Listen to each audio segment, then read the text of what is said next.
अस्सलाम वालेकुम रहमतुल्लाहि व बरकातुहू। अमेरिका और इसराइल ने एक साथ मिलकर ईरान पर तारीख़ का सबसे भयानक और ख़तरनाक हमला किया और अमेरिका को ये लगने लगा, इसराइल को यकीन हो गया कि अब ईरान कदम पीछे हटा लेगा, ईरान हार मान लेगा, ईरान न्यूक्लियर डील पर अमेरिका की शर्तों के मुताबिक समझौता करेगा। लेकिन ईरान ने ऐसा नहीं किया, बल्कि ईरान ने सिर्फ 12 घंटे का इंतज़ार किया और 12 घंटे के बाद ईरान ने ख़तरनाक जवाब दिया इसराइल को, अमेरिका को। और इसराइल पर ईरान ने ऐसा जवाबी हमला किया जिसका अंदाज़ा नहीं लगाया था इसराइल ने, जिसके बारे में इसराइल ने सोचा नहीं था।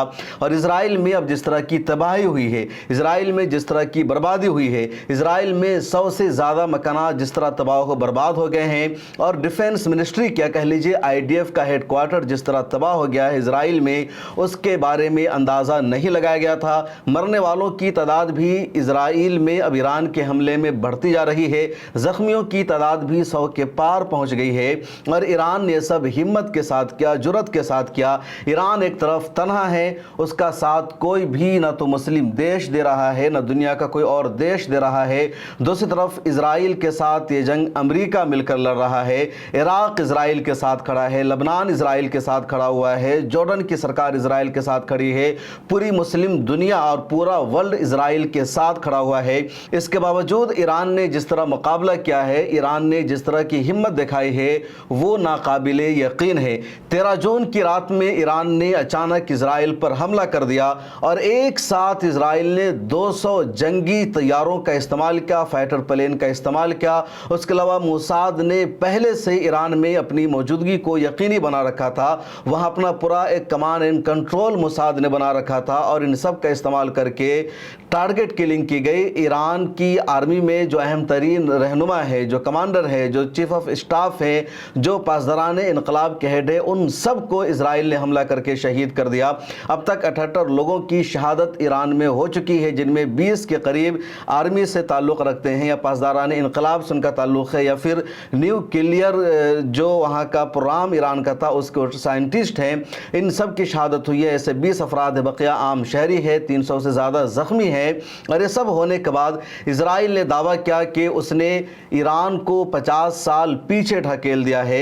अमेरिकी सदर डोनाल्ड ट्रंप, जिन्होंने शुरू में ये कहा था कि उनका इस हमले से कुछ ताल्लुक़ नहीं है, वो तो टॉक के ज़रिए, बातचीत के ज़रिए मसले को हल करना चाहते हैं, लेकिन जब खबर आई कि ईरान का बहुत बड़ा नुकसान हो गया है, इतने सारे कमांडर की शहादत हो गई है, तो फ़ौरन अमेरिकी सदर ट्रंप कहते हैं कि अब ईरान को बाज आ जाना चाहिए। ईरान के साथ हमने 7 दिनों तक बातचीत की और 61वें दिन में मोहलत देने का ईरान को कोई मतलब नहीं था।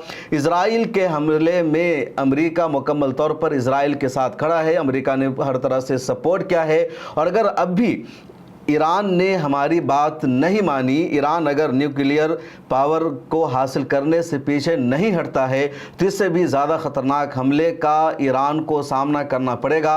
अमेरिका का जो सबसे ख़तरनाक हथियार है वो इसराइल के पास मौजूद है। अमेरिकी सदर ट्रंप का बयान सामने आता है, लेकिन ईरान ने थोड़ा सा इंतज़ार किया। ईरान के जिन कमांडरों की शहादत हो जाती है, ईरान के सुप्रीम लीडर ने पहले उनकी जगह आर्ज़ी तौर पर, अबूरी तौर पर नया कमांडर मुकर्रर किया, उनका जानशीन मुंतखब किया। और फिर 14 जून की रात जैसे शुरू होती है, बल्कि 13 जून की रात में ही ईरान ने 150 बैलिस्टिक मिसाइल से इसराइल पर हमला किया। और इस हमले में इसराइल का जो IDF का हेडक्वार्टर है, जो इसराइल की मिलिट्री का हेडक्वार्टर है, वो पूरा तबाह हो जाता है। और इस खबर को इसराइल ने छुपाने की कोशिश की, लेकिन फोकस न्यूज़ ने इस खबर को कंफर्म कर दिया है। उसके अलावा भी दूसरे मीडिया हाउसेज ने इस खबर को कंफर्म कर दिया है, जिसको किरिया हाउस भी कहा जाता है, या कह लीजिए किरिया कंपाउंड कहा जाता है। और जिस तरह अमेरिका में पेंटागन है, जिसको सबसे ज़्यादा अहमियत हासिल है पूरी दुनिया में, कहाँ जंग होगी, किस पर हमला करना है, कहाँ हमला रोकना है, किन मुल्कों के साथ लड़ाई हो रही है, पेंटागन का इसमें सबसे बड़ा रोल होता है। और इसको भी, यानी कैरियाना कंपाउंड को भी इसराइल का पेंटागन कहा जाता था, तो उसको तबाह कर दिया। उसके अलावा इसराइल में 7-8 ठिकानों को निशाना बनाया। उसके अलावा इसराइल के तिल अबीब में, शागोन में, जैतून में और जो दूसरे इलाके, वहाँ ज़बरदस्त तबाही हुई है, बर्बादी हुई है, मकानात लगातार टूटे हुए दिखाई दे रहे हैं। 4 लोगों की मौत की खबर कन्फर्म हो चुकी है। उसके अलावा 100 से ज़ायद ज़ख्मी बताए जा रहे हैं। इधर 100 इमारतें मुकम्मल तौर पर तबाह हो गई है और 10 ऐसी बड़ी बड़ी इमारतें थी, बड़े बड़े टावर थे और उनमें ज़्यादातर में इजरायली हुकूमत का दफ्तर था या उनकी ऑफिस थी, वो सब मुकम्मल तौर पर तबाह हो गई है। और लगातार इजराइल की जो हुकूमत है, वहाँ की जो इंतज़ामिया है, मलबा उठाने में मसरूफ़ है, क्योंकि इन लोगों को अंदाज़ा नहीं था कि ईरान का जो जवाबी हमला होगा इतना ज़्यादा ख़तरनाक होगा। उसके अलावा रात भर इजराइल के अवाम बुंकरों में छुप कर रही, पनाहगाहों में छुप कर रही, और जो बड़े बड़े रहनुमा हैं इजराइल के, उन सब को भी बुंकरों में छुप कर रहना पड़ा। इजराइल के प्राइम मिनिस्टर बिन्यामिन नेतन्याहू ने ईरान की तरफ से हमला होने के बाद अपनी हंगामी मीटिंग भी ज़ेरे ज़मीन बुंकर में ही तलब की। अमेरिका के जो सफ़ीर है इजराइल में, उनका एक बयान सामने है जिसमें उन्होंने कहा कि ये जो रात गुजरी है इजराइल के लिए वो क़यामत वाली रात थी, बहुत ही ख़तरनाक और अंधेरी रात थी, और मुझे भी 5 मरतबा बुंकर में जाकर छुपना पड़ा, अपनी जान बचाने की कोशिश करनी पड़ी। और तकरीबन यही हाल वहाँ तमाम एम्बेसडर्स का था, वहाँ के तमाम मिनिस्टर का था, तमाम लोगों का था। वो चीख और पुकार थे। पूरी रात इजराइल के मुख्तलिफ इलाकों में सायरन बजने की आवाज़ सुनाई देती रही। अब आप एक सवाल आपके जहन में ज़रूर होगा कि इजराइल ने जब ईरान पर हमला किया तो इजराइल ने ईरान पर हमला करने के लिए 200 से ज़्यादा फाइटर प्लेन का इस्तेमाल किया, ड्रोन का इस्तेमाल किया, मिज़ाइल का इस्तेमाल किया, और ईरान का जो मिज़ाइल का कारखाना है उसको टारगेट किया। उसके अलावा बैलिस्टिक मिसाइल की जो फैक्ट्री है उसको इजराइल ने ईरान में टारगेट किया। उसके अलावा जो एटमी पावर प्लांट है उसको टारगेट किया इजराइल ने ईरान में, ख़ासतौर पर नत्ज़ में और अस्फ़हान के इलाका में, तबरेज़ के इलाका में, और 10 जगह को निशाना बनाया।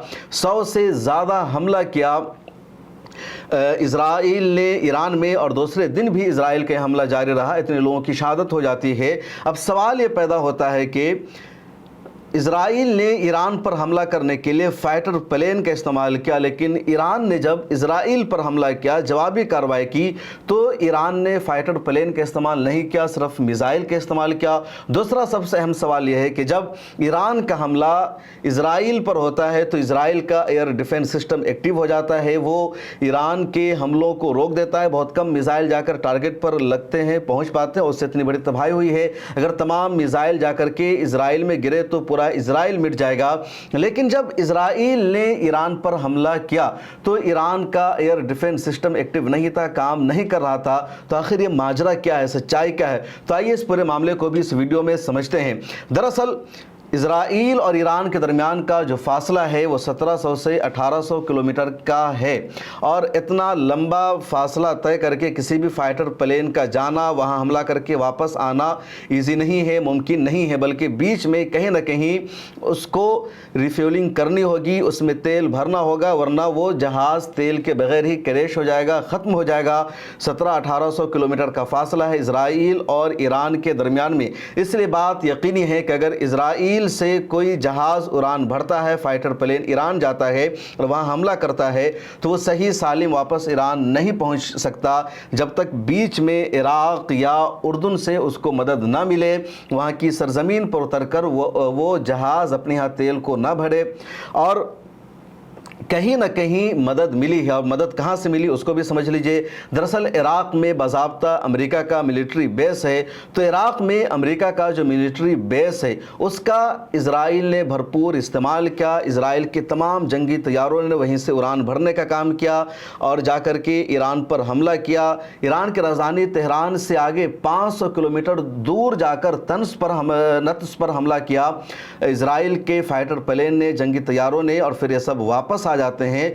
तो इराक़ में मिलिट्री बेस की वजह से सब ऐसा हो सका, वरना यह पॉसिबल नहीं था। उधर उर्दून की हुकूमत ने भी इजराइल के जंगी तैयारों को जाने दिया, लेकिन अगर कोई इजराइल की तरफ आने वाला ईरान का ड्रोन होता है या मिसाइल होता है तो उसको उर्दून की हुकूमत मार गिराती है, यानी उर्दून की हुकूमत भी इजराइल का साथ देती है। इराक़ की जो हुकूमत है वो इजराइल के साथ खड़ी रही, ये लोग ईरान के साथ नहीं खड़े रहे। तो फाइटर प्लेन से हमला करने के लिए ज़रूरी है करीब लोकेशन का होना। तो इजराइल की आर्मी को, वहाँ के जंगी तैयारों को इराक़ में अमेरिका का मिलिट्री बेस मिल गया, जिसका फ़ायदा उठा करके इन लोगों ने فائٹر پلین سے ایران پر حملہ کیا، لیکن ایران اگر فائٹر پلین سے اسرائیل پر حملہ کرنا چاہے تو پوسیبل نہیں ہے، کیونکہ اسرائیل کے آس پاس کے جو ممالک ہیں جہاں سے ایران کو مدد ملنی چاہیے ان میں سے ایک جارڈن ہے، اردن، اور اردن کی جو سرکار ہے وہ ہمیشہ اسرائیل کے ساتھ ہوتی ہے، امریکہ کے ساتھ ہوتی ہے، اور وہ کبھی بھی ایران کا سپورٹ نہیں کرتی ہے۔ اس کے بعد سیریا کی سرحد ہے، سیریا کے بھی ان دنوں امریکہ کے ساتھ اچھے تعلقات ہیں، اور سیریا بھی اپنی زمین کا استعمال نہیں کرنے دے گا، لبنان بھی نہیں کرنے دے رہا ہے۔ امریکہ میں خود عراق میں خود امریکہ کی آرمی موجود ہے، اور عراق کا کنٹرول بھی ایک طرح سے امریکہ کے ہی ہاتھوں میں ہے، اس لیے پوسیبل نہیں ہے ایران کے لیے کہ کسی نزدیکی ملک کا استعمال کرے، وہاں تیل بھرے اور پھر وہ اسرائیل پر حملہ کر سکے۔ اس لیے ایران کے پاس اسرائیل پر حملہ کرنے کا ایک ہی آپشن بچتا ہے، اور وہ میزائل حملہ ہے یا ڈرون حملہ ہے۔ اور جب میزائل سے حملہ کیا جاتا ہے، یعنی ایران سے کسی بھی میزائل کو جب لانچ کیا جاتا ہے اسرائیل کی طرف، تو کئی جگہ سے ان حملوں کو روکا جاتا ہے، اس کو ناکام بنانے کی کوشش کی جاتی ہے۔ پہلے نمبر پر جیسے ہی میزائل لانچ ہوتا ہے ایران سے، تو متحدہ عرب امارات میں جو فرانس کا ڈیفنس سسٹم موجود ہے وہ اسے روکنے کی کوشش کرتا ہے۔ متحدہ عرب امارات اور اسرائیل کے اچھے خاصے تعلقات ہیں، اگر وہاں سے کامیابی نہیں مل پاتی ہے، اس کے بعد عراق میں جو امریکہ کا ایئر ڈیفنس سسٹم موجود ہے وہاں سے اس میزائل کو روکنے کی کوشش کی جاتی ہے، اس کے بعد پھر اردن میں روکنے کی کوشش کی جاتی ہے۔ اس کے بعد جب اسرائیل کی سرحد نزدیک آ جاتی ہے تو اسرائیل کا جو ایئر ڈیفنس سسٹم ہے 3 لیئر میں موجود ہے، تو جو پہلے دور والا اس کا لیئر ہے وہ روکنے کی کوشش کرتا ہے، پھر بیچ والا، پھر لاسٹ والا روکنے کی کوشش کرتا ہے۔ اس کے علاوہ سمندر میں امریکہ کا بحری بیڑا موجود ہے، امریکی جہاز موجود ہے، اور وہاں سے بھی اس کو ناکام بنانے کی کوشش کی جاتی ہے۔ تو یہی وجہ ہے کہ 1700-1800 کلومیٹر کا فاصلہ ہوتا ہے، اور جب ایران کوئی میزائل لانچ کرتا ہے تو کئی جگہ اس کو روکنے کی کوشش کی جاتی ہے، اور کہیں نہ کہیں وہ رک جاتا ہے۔ ان سب کے باوجود اگر کوئی بچ جاتا ہے، وہ ایئر ڈیفنس سسٹم کے زد میں نہیں آ پاتا ہے، تو پھر وہ ٹارگٹ پر جا کر کے گرتا ہے، عمارتوں کو نقصان پہنچاتا ہے، اس میں ہلاکت ہوتی ہے۔ تو ایران کے پاس صرف میزائل سے حملہ کرنے کا آپشن موجود ہے، اس کے علاوہ آپشن موجود نہیں ہے۔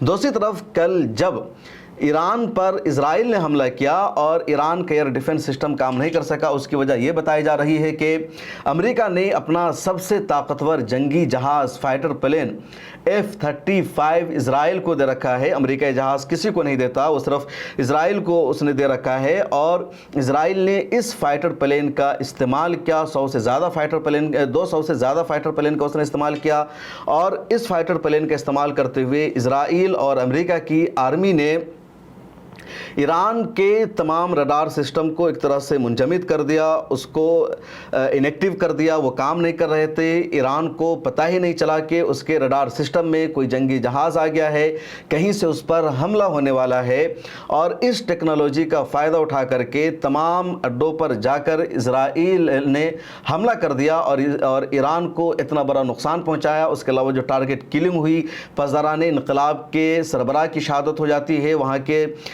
آرمی کے سربراہ کی شہادت ہو جاتی ہے، نیوکلیئر سائنٹسٹ کی شہادت ہو جاتی ہے۔ تو موساد کا بھی اس میں بڑا کردار تھا کہ موساد نے جگہ جگہ اپنے ایجنٹ بنا رکھے تھے، تو غداری بھی بڑے پیمانے پر ہوئی ایران کے اندر سے، ادھر عراق کی سرزمین کا استعمال ہوا، اور اس طرح اسرائیل نے فائدہ اٹھا کر اتنا بڑا ایران پر حملہ کر دیا۔ لیکن ایران نے جو پلٹوار کیا وہ اور زیادہ اہم رہا۔ اب تصویریں آ رہی ہے اسرائیل سے جہاں مہلائیں رو رہی ہے اور کہہ رہی ہے کہ ان کا گھر تباہ و برباد ہو گیا، کوئی کہہ رہا ہے کہ اس کا پورا خاندان مٹ گیا، کوئی کہہ رہا ہے اس کی پوری جو فیملی ہے وہ زخمی ہو گئی ہے، اس کا علاج جاری ہے۔ تو ایران نے خطرناک پلٹوار کیا، اور اس پلٹوار کی توقع نہیں تھی، اور جیسے ایران کا اتنا خطرناک حملہ ہوتا ہے، فوراً امریکی صدر ڈونالڈ ٹرمپ سعودی عرب کے کراؤن پرنس محمد بن سلمان سے بات چیت کرتے ہیں اور کہتے ہیں کہ سیز فائر ہونی چاہیے، جنگ بندی ہونی چاہیے، ٹینشن ختم ہو جانی چاہیے۔ وہ قطر کے امیر سے بھی بات چیت کرتے ہیں اور ان سے بھی کہتے ہیں کہ وہ ثالثی का फरीज़ा निभाए कि दोनों मुल्कों के दरमियान टेंशन ना हो, कोई तनाज़ो ना हो। उधर अगले दिन जब इजराइल ने ईरान पर हमला किया तो ईरान का जो एयर डिफेंस सिस्टम है वो मुकम्मल तौर पर एक्टिव हो जाता है। अगले दिन इजराइल के तमाम हमलों को रोका जाता है, नाकाम बनाया जाता है। एक ख़बर यह भी है कि ईरान ने इजराइल के 2 फाइटर प्लेन को मार गिराया है और एक खातून पायलट को ईरान ने गिरफ्तार भी कर लिया है। हालांकि इजराइल ने इस खबर की तरदीद की है, लेकिन ज़्यादातर मीडिया हाउसेज इस खबर को सच बता रहे हैं। इजराइल ने अपने यहाँ सेंसरशिप लगा रखी है, जिन जगहों पर ईरान का हमला हुआ वहाँ किसी को पहुँचने की परमिशन नहीं दी जा रही है। तो जो सबसे अहम बात है वो ये कि इजराइल ये सोच रहा था कि उसके साथ जॉर्डन है, इराक़ है, सीरिया है, लबनान को भी एक तरह से उसने अपने कंट्रोल में ले लिया, हिजबुल्लाह की ताकत को उसने ख़त्म कर दिया है और अमेरिका पूरी तरह सपोर्ट कर रहा है, हर तरह का हथियार दे रहा है। तो वो दूसरे पर जब चाहेगा हमला करेगा और उस पर कोई आकर के हमला नहीं कर सकता। लेकिन ईरान ने इस थ्योरी को गलत साबित कर दिया और ईरान ने इस मरतबा ज़बरदस्त इजराइल पर हमला किया है और कहा जा रहा है कि अब इजराइल इस हमले को हमेशा याद रखेगा। इधर ईरान का एक और बयान सामने आया जिसमें ईरान ने कहा कि मजीद 2000 मिसाइल से हमला इजराइल पर किया जाएगा और ये जो 2000 मिसाइलों का हमला इजराइल पर होगा, इसकी जो रेंज है, इसकी जो ताकत है, पिछले हमले के मुकाबले में 20 गुना ज़्यादा होगी। ईरान के पास 5 लाख से ज़्यादा बैलिस्टिक मिसाइल है, हाइपरसोनिक मिसाइल है, जिसकी रफ्तार बहुत तेज़ होती है। और कल के हमले में ईरान ने तो साबित कर दिया है कि उसके पास इजराइल को सबक सिखाने की ताकत है। और अगर थोड़ी सी गैरत जाग जाए हमारे मुस्लिम देशों का, इराक़ का, उर्दन का, तो फिर इजराइल को और अच्छी तरह सबक सिखाया जा सकता है। आप नक्शा देख सकते हैं कि ईरान की जो सरहद है वो पूरी की पूरी एक तरह से इराक़ से मिलती है, थोड़ा सा उसके बाद जो पर्शियन गल्फ़ है वो आ जाता है, उसके बाद सऊदी अरब की सरहद है। तो ईरान को इजराइल पर हमला करने के लिए इराक़ के एयर स्पेस को भी इस्तेमाल करना पड़ेगा, उसके बाद सीरिया के या जॉर्डन के या लबनान के एयर स्पेस को इस्तेमाल करना पड़ेगा, सऊदी अरब का एयर स्पेस भी इस्तेमाल हो सकता है, फिर जॉर्डन आ जाएगा। तो इन मुल्कों के एयर स्पेस को इस्तेमाल के बगैर ईरान इजराइल पर हमला नहीं कर सकता। और इन मुल्कों ने अपना एयर स्पेस इस्तेमाल करने की ईरान को इजाज़त नहीं दे रखी है, इसलिए मिसाइल अटैक ही एक ऑप्शन बच पाता है, दूसरा ऑप्शन नहीं है। इजराइल अमेरिका के सहारे, जॉर्डन के सहारे फाइटर प्लेन से हमला कर रहा है। फाइटर प्लेन से जो हमला होता है बहुत ख़तरनाक होता है, सीधे टारगेट पर जाकर के बम गिराया जाता है, मिसाइल गिराया जाता है, उसकी वजह से ज़्यादा नुकसान होता है। उसके मुकाबले में मिसाइल से जो हमला होता है वो ज़्यादा मौसर नहीं होता। लेकिन इसके बावजूद ईरान ने मिसाइल हमले से वो कर दिखाया जिसकी तवक्को नहीं थी।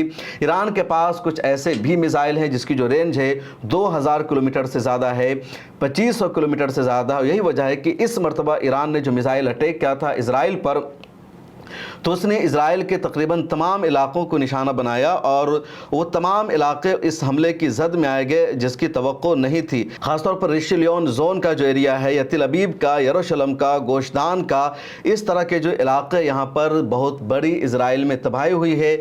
दूसरी तरफ इजराइल ने ईरान को भी बहुत ज़्यादा नुकसान पहुंचाया है, लेकिन ईरान ने बार बार यही दोहराया कि अब ऐसा नहीं होगा कि इजराइल आए, हमला करे और वो भाग जाए, बल्कि ईरान अब घर में घुसकर इजराइल को मारेगा। और इजराइल में डर और खौफ का जो माहौल है वो सबसे ज़्यादा हैरान करने वाला है। इस वीडियो में इतना ही। इस पूरे मामले पर हमारी अपडेट आपको मिलती रहेगी। मिलर टाइम्स को देखते रहिए और सोशल मीडिया के सभी प्लेटफॉर्म पर फॉलो कर लीजिए।